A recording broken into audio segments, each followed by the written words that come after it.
Well, this was absolutely gut-wrenching and heartbreaking and beautiful, and I expect nothing less from Toni Morrison. This story is about Sula and Nell, who are best friends as children despite being very different people. Sula is wild and free and unashamed, while Nell is very polite and reserved.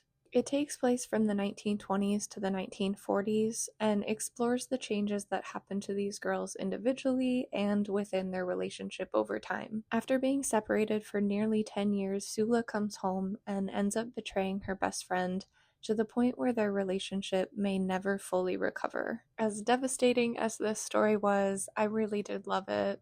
I thought this was an interesting story about how deeply the wounds from our childhood can affect us, specifically the wounds between mothers and daughters, and how that impacts female friendships. I also think there's an interesting discussion to be had around the fact that so many of these women may have been attracted to men and loved them in their own ways, so many of them still longed for love and acceptance and intimacy from other women. I also loved Sula. She did some terrible things, and I don't know if she was a good person.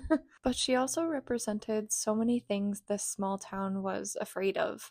She really was the embodiment of freedom and agency. She was feared and she was loved. Nell resented her and also wished she could be more like her. And in the final chapter, which takes place in 1965, Nell confronts these feelings after decades. This one's a 9 out of 10 for me. I think The Bluest Eye will always be my favorite, but Toni Morrison never misses. Let me know if you've read this one or if you plan to. It's time to go choose my next book, so I will see you soon. Happy reading.